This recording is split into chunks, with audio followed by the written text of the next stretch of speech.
at the end. And I've put some questions into the chat, which are just used to help prompt you around the dialogue through the event and help contribute to the Q&A. I'm Tara Furlong, Chair of PAL, Research and Practice in Adult Literacies, and with me is Rachel Owner, Chair of the East of England branch of NTECLA. To summarise the context very briefly, since 2012, adult participation in English has plummeted by 70%, maths by 69% and ESOL by 27%. This is despite 16% of the working age adults in England, 9 million people, or over 3 in 20, having low basic skills. So the 560 million Multiply Adult Numeracy programme is a 3-year opportunity to address part of this challenge to deliver ESOL, literacy and digital skills. And as I said, we're delighted to have Mary Roberts from Blackpool and the Fylde College to talk about provider innovation to overcome the challenges. Learners struggle with the language and literacy elements of talking about maths problems and solving them, and many numeracy and maths teachers therefore build English learning into their curriculum. I'll hand over to Rachel to introduce the key considerations in how learners with literacy and/or ESOL needs can be supported to access numeracy learning and therefore benefit from opportunities such as Multiply. Rachel. Thank you very much, Tara. Thank you. Lovely to see everybody. Lovely to see so many familiar faces here today. Welcome. I'm going to start sharing my screen in a moment, but just as a quick word, so thanks for the intro, Tara. I'm currently the National Co-Chair of NTECLA, and I'm delighted to see quite a few of the East of England branch here as well, some of our followers. Hi. We're delighted once again to support this really great event and working in partnership as always with the Learning Work Institute, with REPAL and other organisations is a great pleasure. So as I say, great to see you. And yeah, I'm here to talk about numeracy and ESOL. So just bear with me while I share my screen a second. Hopefully you can all see that. Thumbs up if yeah, lots of nods there. That's brilliant. Okay, so yeah, I'm very much looking forward to talking to you about maths and ESOL. And yeah, we've got an invited provider speaker with Mary Roberts, who we'll introduce shortly. Hi, Mary, who's going to be talking to us a lot about her ESOL and maths provision. And then in a while, we're going to have a Q&A and a general discussion before the conference ends at 12:30. So I'm going to talk to you a little bit about maths and ESOL then. Why are we discussing supporting our ESOL learners on maths programmes? Why? Well, it's very apt actually to talk about this week because it is National Number Confidence Week. And a number confidence, I would say, potentially means something else for our ESOL learners. They may be confident in numbers, but confidence may not be something they necessarily show on their maths courses. So we want, as practitioners, whether we're ESOL teachers or maths teachers, we want to enable our learners to be successful in their study of mathematics, as well as improving their general language skills, of course. We want our learners at any level of mathematics and English to gain success, to give them the language support they need, alongside, obviously, the underpinning knowledge required for success in their maths assessments, for example. But most importantly, we want to see people reach their potential. We want to see them help make our economy grow, to be quite frank about it. We've got a lot of talent out there that's being held back due to their maths qualifications, as well as their language abilities, I feel. But for the ESOL learner, there are lots of differences and challenges along their journey to achieving potentially a maths qualification. We, the essential skills sector, we need to acknowledge that they do need support and where we need to target that particular support. So before we look at some of these differences in challenges, I think, we need to actually give you a little bit of a maths test, because what is talking about maths without putting yours on the spot? So forgive me, I didn't think you were expecting today to come to a little session. You thought you were going to sit back, just listen to somebody, but no, I'm going to give you a maths test. So when I click on the screen in a moment, there's one quick maths question, just one, nice and easy. And what I'd like you to do is to find your chat and put in the answer to this maths question into chat, please. Okay, are you ready? I'm only going to give you a few seconds to do this because I know your maths is going to be excellent. So here we go. There's the question.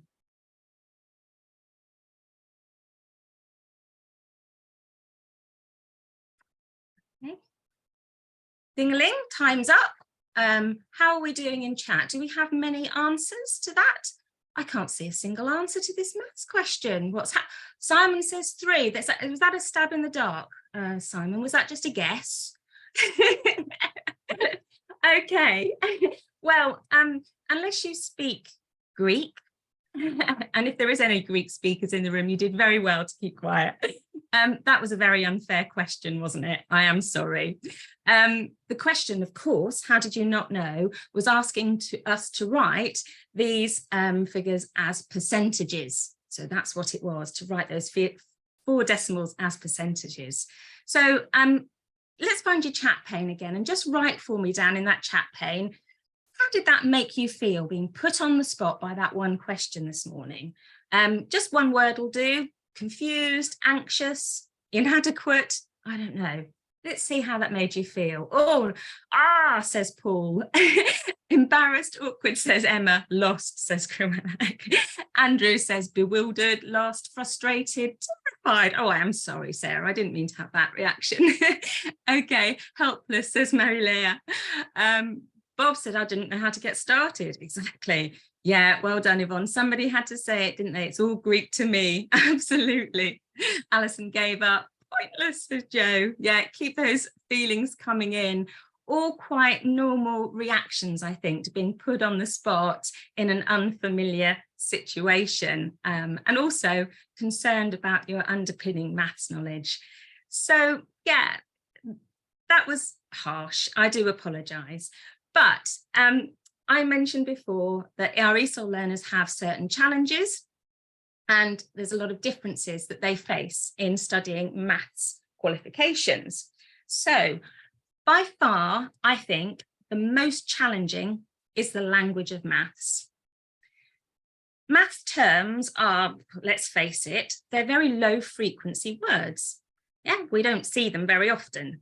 And for many ESOL learners, they may even be the first time that they've heard that word. Or in the case of homonyms, for example, they might recognize the word meaning something completely different to them. Key maths concepts is another thing that might be new to them. Certain functions might be completely new, alien to them, such as rounding and estimating, for example. They may have a different way to write numbers. And not all our learners are, of course, familiar with a Romanized script. Finally, and for me, it's a bit of a bugbear actually, maths activities, and I'm afraid some assessments, can be full of cultural and historical references that provide an additional stumbling block to a real effective comprehension of the tasks that our learners have in hand. I see a few people nodding with agreement with me on that one in particular. So those are the main challenges, principal ones. There are more. What about some of the differences then? Well, most cultures and languages have the same numbering system, to be fair, but there are some things in English that we really need to watch out for. There are some anomalies, get my tongue into gear, in English that could really impact on our learners' understanding. So these include both ways of writing numbers, for example, and also the pronunciation of the numbers. So for instance, in some languages, the use of commas and full stops, the decimal points, for example, might be reversed, and word endings may not be pronounced the same. Particular pronunciation, such as the TH, the V's, the W's, they're the most challenging, I think, for our learners. These are all impacting on the ability of the learner to understand and to be understood. So maths punctuation I put up on there. So to comma or not to comma, that's the question. Confusion over the use of a decimal point versus a comma in the number causes a lot of confusion and anxiety. And actually, a learner could be marked down on this in assessment, because just a bit of a reminder, really, that standard English is also a requirement for use in maths assessments and exams. Did you know, though, that according to Cornell University, who have listed out of the top economic countries, they've listed 69 countries that use a comma to separate currency denominations, compared with only 34 that separate with a decimal point. Many of these, of course, would be ex-British colonies. Not every topic that we cover, talking about sort of stages in the curriculum, may be taught at their school. The Bell Foundation did a really interesting study on this, and they said that EAL learners who have come from other education systems may not have studied the same areas of maths that are taught in the UK. For example, in many countries, statistics and probability are not taught until university level, and many places do not teach geometry until secondary school. So learners that are new to the UK might find shape and space topics difficult at first, for example. Estimation, I referred to that a little bit a while ago. Estimation in mathematics doesn't seem to exist as an idea in all other languages either. And I've actually had learners say to me, well, why should I estimate when I can actually work out the answer directly, and scratch their heads? And let's not forget just how rich English language is. And there are many, many, many ways of asking the same question. This just highlights the basic richness that we have in maths vocabulary, as well as vocabulary in general in English. So then, I think I'm giving some clear indications why we need to support. Firstly, though, I think a good point that I'd like to make is education is not necessarily the problem. Or what do I mean by that? And hand on heart, I can say that many of my ESOL learners have had very high levels of core maths knowledge and can demonstrate those skills. They've generally had a really good previous level of education. In some cases, a lot higher than I would have expected compared to our levels. On courses and assessments, though, they have tasks which are visual representations. It makes it much more accessible for our learners. Of course, again, as long as cultural references, etc., don't sort of impede their comprehension. It is, as we are discussing here this morning, very much the language of maths that is the #1 foe, I think, for our ESOL learners. So just want to sort of mention to you a really interesting project that Jenny Stacey of Chesterfield College, she ran a project some years ago now, but still incredibly relevant. It was an inquiry-based project which set out to find out if adult ESOL learners might benefit in terms of their acquisition of English from studying maths and vice versa. Jenny evaluated this in 2 ways. So firstly, she analysed learners' results, and secondly, and very importantly, obviously, she asked experienced ESOL teachers to observe and reflect on an ESOL maths session. This project found a correlation between attending a maths class and improved English language exam results, and in over 5 cohorts of students. In addition, ESOL teachers noted many and varied opportunities for English language learning in an ESOL maths class. She had higher levels, they saw higher levels of learner participation, and really key and importantly, levels of confidence really shot up. The result of the survey indicated some 25 to 35 improved pass rates in maths when learners had received maths for ESOL classes. Fantastic, yeah, really significant. And I've got a link to Jenny's report in my end slide, which you'll be able to look at later and have a read of it, because it's really interesting indeed. So currently across the country, we have some fantastic examples of some great practice that's going on around the delivery of English and maths. Many providers are certainly embedding maths topics and language in ESOL classes, or embedding language support in maths classes. It's a pretty standard thing and incredibly effective, of course. Some providers have actually put maths tutors, specialist maths tutors, into ESOL courses. They are great at providing help with key maths terms, core skills and concepts, for example. And I've also seen some great examples of ESOL specialists who are working with maths tutors to either co-deliver when funding allows, obviously, or receive guidance to independently deliver maths qualifications alongside their ESOL quals.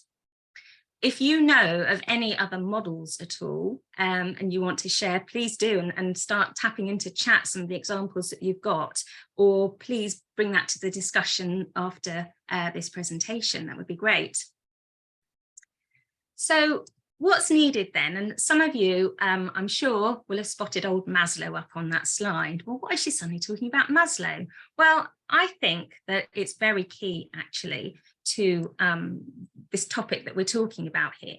So if we look at some of those levels on Maslow, their self-actualization, well, the awareness of the training in needs and the challenges is the first thing. And managers, I think, can conduct needs analysis of not only the curriculum and how that can support ESOL learners, but of the staff CPD also. This will then hit the level, I believe, below esteem, where we need to provide confidence for our staff. We definitely need to give greater CPD opportunities to improve their core skills, whether that is in maths or ESOL support awareness. Belonging then, well, why am I talking about belonging? Well, staff can work together. That's really key, isn't it? We've talked about it there in some of the examples. And they have a common goal to support their ESOL learners, to give them an equal chance of achieving their maths. Safety, well, provide the resources they need, give them peer collaboration, give them targeted materials, give them CPD and plenty of resources that are going to be suitable for their ESOL learners. And that last ring there down the bottom, physiological. Well, I'd fit in time here, actually. I think we should give additional time to embed, to supplement, to change our course structure as is needed. Well, whatever is needed, let's build in a little bit extra time for that. And hopefully some of this nice new shiny multiply funding can help us be a bit more creative in our courses and give us a chance to build some exciting learning opportunities for our learners. So we've got some comments I've just seen coming into chat there. Thank you. Keep them coming up and we'll bring these into the discussion later on. So I mentioned to you that I'd give you a slide of references, busy slide there, but please access some of those afterwards. You can see some of the reports that I've been talking about there, Jenny Stacey's, for example, some great resources that are available already, some from the British Council Nexus, teaching mathematics to ESOL. We've got the Bell Foundation teaching EAL learners in maths. And of course, the ETF's excellent gateway site for meaningful maths English with SEND. And do you know what, this morning I came across these because, as I said, it's National Number Confidence Week, and there's some lovely resources that National Numeracy organisation have produced and some great posters, one including maths anxiety and how to help get, levels of anxiety down, which are great. Print them out and have get those out onto your walls. So that's it for me, but I'm now going to leave you with one image. And this was given to me a few years ago by a very valued colleague who I can see on my screen, Bob. Hi, Bob. He shared this resource, this image with me a few years ago, and I just love it. And it links back to what we were talking about of language, vocabulary, and words that can mean something completely different. How about that? Isn't that cute and cheerful to end the presentation today? Yes, we will definitely put all of the links into chat for you in a moment. So thank you very much for listening to me drone on about maths and ESOL. And yes, Tara, are we going to open some questions, or should we go over to the lovely Mary? How do you want to play it? Oh, you're on mute, Tara. Sorry, I thought I'd unclicked mute. All of the materials will be distributed to conference participants after the conference, so don't worry too much about the links. You will get a copy of everything. I think in the agenda, Mary's due up next, and then we'll move into the Q&A and the discussion. Are you ready, Mary? I am. Okay, just tell me when it's all, is it showing correctly? Yes, is that correct? Is it working? We can see your next slide and notes at the moment. I don't know if whether people with smaller screens might have a little bit of difficulty seeing the main presentation. Are you able to make the presentation full screen? Does anybody know how to do that? I think if you go to your display settings and change it from presenter view, that might. Is that working? Yay, Yeah, that's it. Well done, Mary. Right, okay.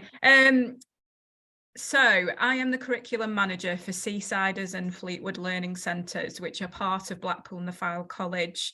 At our centres, we deliver functional skills, English, maths, EDSQ, functional skills ICT, employability, SWAPs and ESOL. I'm not deliberately putting ESOL at the end. I just thought it makes sense. Is that what we're discussing today? So what I'm going to talk about today is who we are and the context of where we are. Our adult study programme, so a couple of years ago, we completely redid ESOL and thought this is the way we're doing it in the future. I'm going to talk about our maths delivery and its challenges. I'm not saying we've got the answer because we've literally tried everything. So what I wanted to do was talk about everything we've tried and the challenges and whether anyone else has got the answers. And then I'm going to talk about our successful multiply bids. We're actually at the point where we've done all the bids, we've been accepted and we're recruiting staff. So I know this might be a bit further forward than other areas or around the same point, having spoken to other people. So if you've got any comments or questions, if you can put them in the comments box and we'll discuss them at the end. And this is my email address if anyone wants to contact me directly. So Seasiders and Fleetwood Learning Centre, we've got 250 ESOL adult students at the moment. I only manage the adult provision. The 16 to 18 are managed on a different section, not what I do. 3 years ago, we had 70 ESOL learners. I'm aware that this is quite a small ESOL provision based compared to other bigger colleges. But what's been good about that is we've been able to try out different things because of the smaller provision. I originally came from City of Liverpool College, where I was restructured over ESOL. So I managed ESOL for about a year, and there's about 1,000 learners there, and it's a lot more difficult to try different things out when there's so many more learners. So hopefully what I've tried out here, you're able to look and see if it will work in your colleges. So Seasiders Learning Centre is based at Blackpool Football Club, which is in the FY1 area. It's one of the top 10 most deprived areas in the UK. So that's the context of where we are. Fleetwood, we have opened this year, and it's basically a replication of what we've done at Seasiders. It's an adult learning centre only, and it's based at Fleetwood Old Hospital. And the ESOL team is small. There's a 0.5 programme leader, 3 0.5 lecturers and 1 specialist practitioner. So lecturers are fully qualified, they'll have TESOL or they'll have the full ESOL qualification. Specialist practitioner is working up to that, so they're in training, so it's a lower wage. So all our students get all these benefits. So they get £60 a month in a bursary, £30 a month in food vouchers and a bus pass, which does influence the attendance. But in these day and ages where there's a lot of difficulties, especially in such a deprived area, this is really important for us to remove barriers for students. We also provide free childcare where needed. Our main stakeholder is the DWP. We have a monthly meeting with them about what's going well and what isn't. One of the main things they were saying is ESOL students weren't progressing quick enough. And there's been some education on their side and on our side about how we can improve our programme, and that's what we were doing. Our core programme is based on an 18-week Z code, so that's RAPA, followed by 6 weeks of speaking and listening, 6 weeks of reading, 6 weeks of writing. Doing this model has really supported our retention KPIs because of the transient cohort, and it means that new students can pop in the classes where their spaces appear. So that's our programme. So the adult study programme is what we introduced in 21-22, and it's made up of these elements. The core ESOL programme is 4 hours a week, and our entry 3, bridge and level 1 groups are taught. One of the 2 hour sessions is taught by a functional skills teacher, and one of them is taught by an ESOL teacher. And that's because we're finding that at E3, bridge and level 1, they're not progressing. So they need the practical functional skills, and that's why it's taught half by a functional skills tutor. We've actually scrapped level 2 this year. We're finding that the students are staying on just for the benefits of the bursary, etc., and not going into employment. And this is where the DWP side, where they're driving us because as our main external stakeholder. With the level 2, if they did want to continue, they're able to do a functional skills English class with our British students. And we are looking at offering IELTS for our higher level students as an evening class, but we don't do level 2 ESOL anymore. So the second part of their programme is a digital skills and maths session. So this is the maths. So they have 2 hours a week.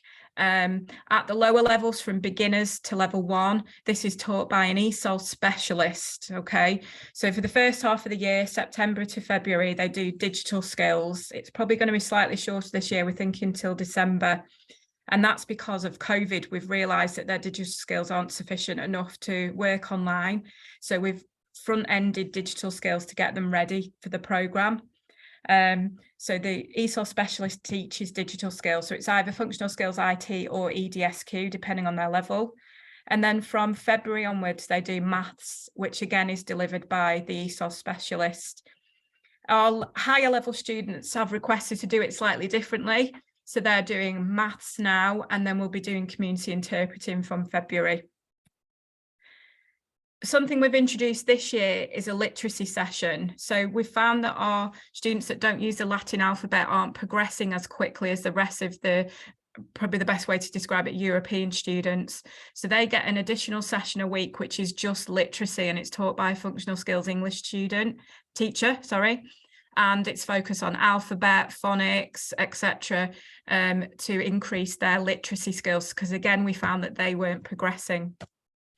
And then the fourth element of the study programme is a vocational taster session. So it's either on a Monday or Friday, depending on when they do ESOL, and they run for 6 weeks. So at the moment, we've got a teaching assistant course running and a brickwork course running, and it's only for ESOL students. And it's not compulsory. If that's what their career plan is, they'll go and do that. And they will literally take them from beginners as well. So it's great for progression and moving these students forward, which again, our external stakeholder was saying they're not moving forward. One thing we've introduced this year is our social committee, which has been started by our level 1 group. And the aim is that they're going to do extra things in the week to help these people that are not as engaged in the community. So we've already booked our theatre trip to the Panto, which is going to be a cultural shock. We've got we're based at the football club, and they're going to offer some free tickets, but it's everything, more opportunity to practice English, so the students aren't always with their non-native speakers. So that's our ESOL study programme. I'm now going to focus more on our maths now. So the maths delivery, we've tried 3 different things. Okay, so the first thing we've done is the ESOL specialist who I employed last year, our lovely Stacey. So she's an ESOL specialist. She's not maths trained, and she's been delivering maths to our ESOL students, and they come as their ESOL group. So they'll come as entry 1 ESOL. They'll come after they've been to Phoebe for ESOL. They'll go to Stacey for maths. So that's the first model that we've used. The second model is the students will attend I'm calling it a British student class. They'll attend functional skills maths with our British students, taught by a functional skills maths specialist. And the third model that we've tried is that our higher level were taught by the functional skills maths specialists within their ESOL group. So it was all level 1 ESOL, and our maths specialists would go into their session to teach them maths. So I'm now going to talk about the challenges and strengths of each model. So the first one is the ESOL specialist delivering maths. The benefit has been that the ESOL specialist is focused on the language of maths. They're also more experienced at teaching ESOL students, and they're able to deliver at the slower pace required for those students. A challenge has been that the students have been grouped by language level, not maths level. So when they go in and do that diagnostic, and they come out with their maths level, it doesn't necessarily match their language level, which means that the teacher's got to deliver to different levels within that group. But it does mean she can focus on the language. Again, the ESOL specialist is not specifically trained in maths, but that's something we could do. We could put them on the level 5 maths. So is she able to challenge those more able learners?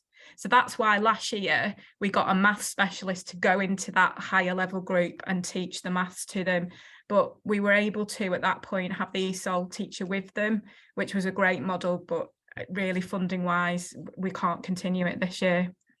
So I asked an ESOL student what they thought of this model. So Pikize said that she was happy and comfortable. She finds the pace good. If you see the English there, this is what's the students write. She likes the teaching style. So she was quite positive about it. And she wasn't particularly worried about the different levels of maths in that group. So this was quite a positive model that we came across. So I see going forward for this model, I would probably, as the Stacey's manager, get her on a maths course so we can get her able to challenge the more able learners. So the second model we've done is where our ESOL students join a traditional functional skills maths British class. Okay. The benefits of that, so I've asked the maths teacher about this in particular, and she said the benefit was the ESOL students have shared their different methods that they've learned in different countries with their British students. And she said that's been great because we tend to stick to set models we were taught at school in the UK. So it's been great to see different models. And she's also said because of these ESOL students' study skills, because they are higher level, they've sort of brought the group along with them. And if you think of a traditional functional skills maths British learner, they're a bit further behind with their study skills in our area. So it's been great to bring them forward. The disadvantages have been more. Okay, so we do use BKSB as a diagnostic for maths, and it doesn't necessarily show that students' actual numeracy level because of the language challenged. So sometimes they may be enrolled lower because of their language difficulties. And does that mean they're not being challenged enough? So that's just a question we were asking. It requires a slower pace because the language needs of the students. So does this affect the whole pace of the lesson for the British students? And how do we balance the pace for the ESOL students while also balancing the pace for the British students? So we've got a student called Mehmet that currently does this, and this was his feedback. He said he already knew the subjects the teacher taught him, which was worrying.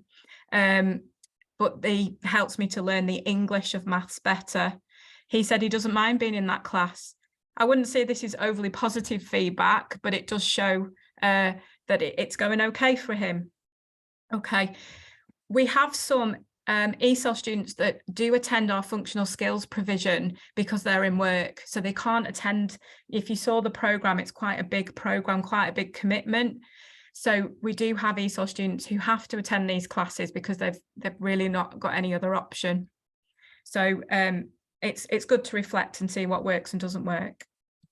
And the last model that we did, which was just last year, and I've not been able to continue with it due to funding, was that was a maths specialist taught the ESOL group at their level, and she was more able to challenge those learners. But again, she's not trained in ESOL learners, and is she able to deliver at that pace required to develop their language? So that's the 3 models that we've done. And again, as I said, I don't think we've found the answer, and I'd love to see listen to everyone else and see what you found to improve it. Now I'm going to talk about our multiply bids. So where we are based in Blackpool, we've had to do 2 bids because Blackpool is a unitary authority. So we've had to bid to Blackpool Council. And then Fleetwood, where we also work, is being managed by Lancashire colleges. So we've had to do 2 bids here. So the first one we've done is the 2 strands that we've done is first of all is employer engagement. So one of our main employers is Blackpool Transport. So we're recruiting for a part-time lecturer to basically go and live at Blackpool Transport, which the HR manager is very happy about. And their main aim will be working with their ULR, their Union Learning Rep, to engage the staff in maths. So we're looking at family events, homework help, and then eventually engaging with diagnostics. So that's our first bit of Blackpool. And the second bit is debt advice and financial literacy. And what they'll be doing is 1-to-1, 1-hour debt advice appointments. And we're hoping majority of those will then go on to a 4-week financial literacy course. So that's what we've bid for Blackpool. So just a note on Blackpool, Blackpool has a adult education side already in the council. They are having the majority of the multiply money, but what they've done is they've got a panel of providers, ourselves, North Lancs Training, and when they want us to do parts of the delivery, they'll call upon us. We've sort of called it a little bit like a 0 hours contract. So they've already given us, you need to do 80 learners by March. So that's just a bit different to the Lancashire colleges one. So I just wanted to mention that in case anyone's in that situation. And the second one is the Lancashire colleges, which we're doing in Fleetwood. And again, we're doing the same debt advice and financial literacy model. And the second one is non-accredited maths delivery. We're really passionate about being able to deliver to smaller classes and without the stress of having that exam at the end. So we'll do it more around homework help and practical maths that you need. But as part of all the meetings we've done about multiply, we've been told that it's got to be stealth maths. It's not necessarily this you'll come into a maths class today. So our aim is to use our current students, their friends, their family, new students as well. So we would be delivering this to ESOL where needed, but it isn't necessarily just for ESOL students. So these are our multiply vids. We've got the letter of intent from Lancashire colleges and we've had the contract from Blackpool. So right now I'm just recruiting and we'll be ready to go as soon as those staff are in place. Right, that's my presentation. Thank you very much. Thanks so much, Mary. In fact, to both of you for such detailed presentations and a really thorough overview of some of the challenges and potential solutions in place. We've got quite a few questions that are in the that have come through on the chat, and I'm just wondering if we could maybe kickstart the Q&A and discussion with those questions, which may already have been answered. But for example, Yvonne's asked whether the ESOL learners have to do all elements of the study programme. I think that's directed at you, Mary, and apologies if you've already explained it. So yes, we've been very, the teachers didn't want to tell them that, but I've said yes. I mean, some of that is maximising budget, but it's based on DWP saying they're not skilled enough when they leave the programme. We have that fraying at the edges for some people who are working. So I would say possibly 5, I don't have to do the full study programme.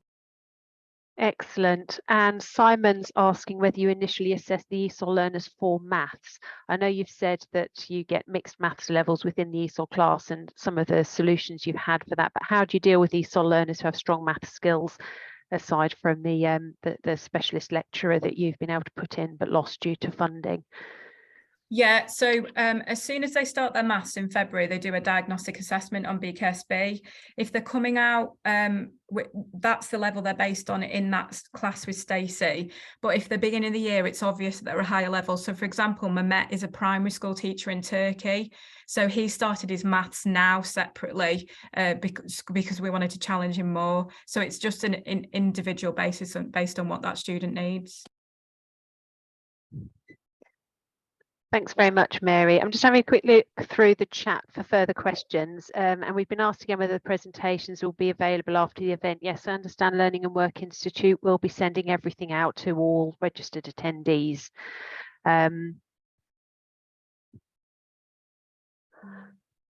I'm just wondering if delegates want to think about other examples of effective practice that any of you may have to share. I mean, you're welcome to put into the chat, but if anybody has got just a minute or two's worth of content, I'm sure the other participants would be really keen to hear it. Mary Leah put actually in chat earlier, Tara, she said with adult learning in Norfolk, all entry level tutors now get their learners through both ESOL and maths, E1 and E2 quals, by embedding maths into lessons and exams. So some great examples there from Mary Leah. Do you want to tell us a little bit more about that, Marie Leah? Yeah, of course, I don't mind. It's a bit similar to what Mary was saying, though, because obviously learners often have higher level of maths, and because of the language barrier, they end up doing entry 1 or entry 2. So what we do, we only do entry 1, entry 2 because of the language barrier, and then they move on to functional skill classes with functional skill specialists for maths. And the ESOL tutors have done a bit of CPD for maths as well. And we've been using the British Nexus material, which Rachel mentioned in a presentation. I have to say, this is really a very varied and excellent material to use at entry 1, entry 2 as well. So it's a bit similar to the mode of delivery that Mary mentioned, is trying to use the ESOL specialists to teach maths because they understand the difficulties that ESOL learners might encounter with maths as well. Brilliant, thank you. Thank you, Mary Leah. I don't know if Sarah Mandano is still with us. She's made some comments, I think, just before Mary Leah. Hi, yeah, I'm here. Hi there. Hi, and we're really fortunate. I'm at Exeter College, and we've got one of our ESOL teachers is also a maths teacher, so she teaches GCSE maths and functional skills and ESOL.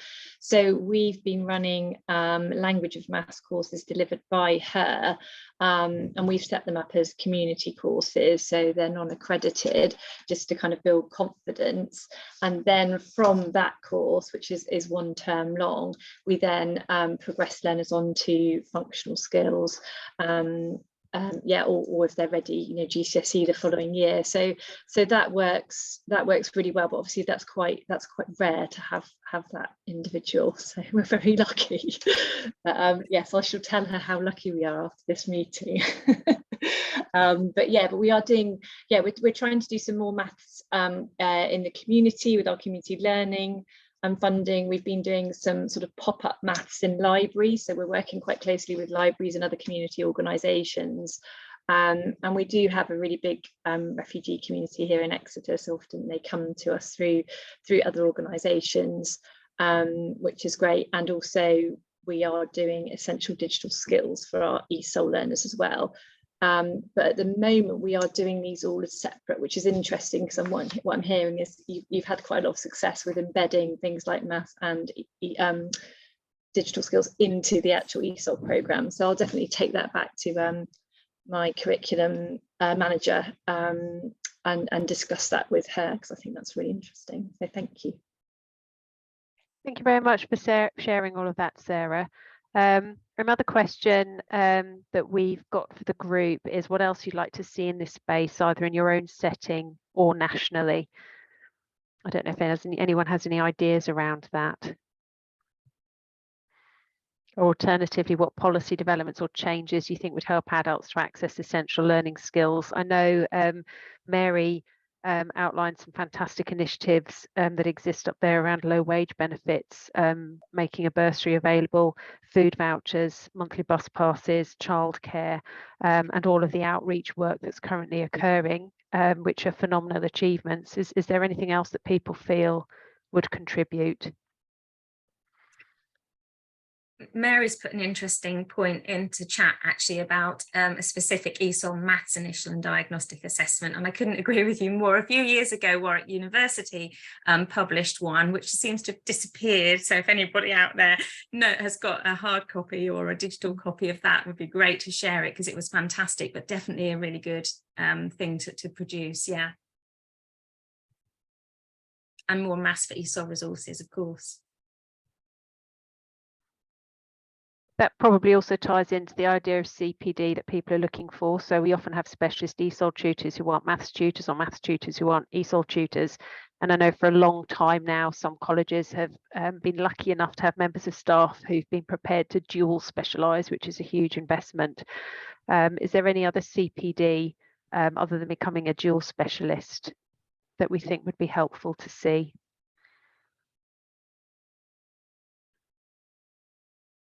I think if people want to pop that into chat, I know Simon's got his hand up as well. Simon.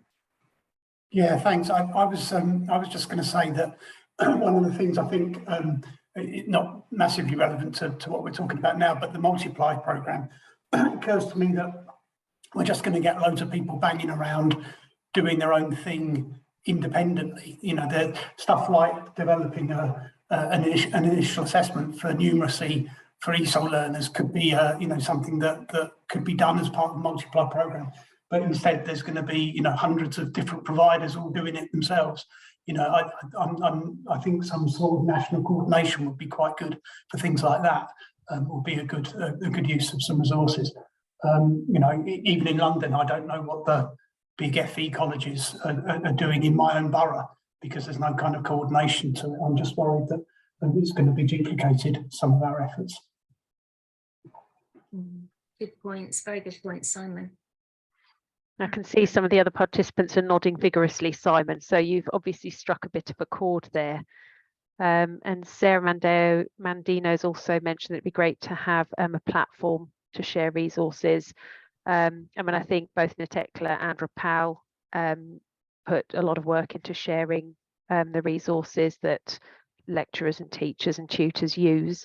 And in the materials that are sent out, there are web links to platforms that also share materials. So there's some out there already, but it's worth pressing for more. Absolutely. Marie-Leah has also said that to embed maths, she's found the Nexus materials, a link to which will be in the event presentations that are sent out. The Nexus materials were very, very helpful.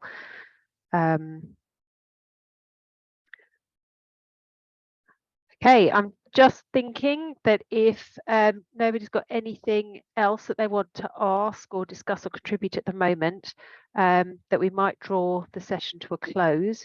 It's been absolutely fantastic to have everybody participating. Rachel, thank you so much for your overview of all of the different factors that teachers and providers need to look at when they're looking at the cultural differences in how maths is presented and how people use maths in different contexts, right down to the scripts that are used, and the ways that learners have learned to go about things, how different they can be, and some of the strategies for starting to address that. And Mary, for a really thorough overview of lots of different schemes that your organisations put in place, and the detail of some of the bids, and how that the multiply funding can be utilised to bring specific resources in to address specific issues in organisations.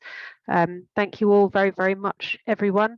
You're welcome to stay and chat in the chat box if you like. But other than that, I'll wish you all a good afternoon. Thank you. Thanks everyone for coming. Thank you. Thanks, Tara.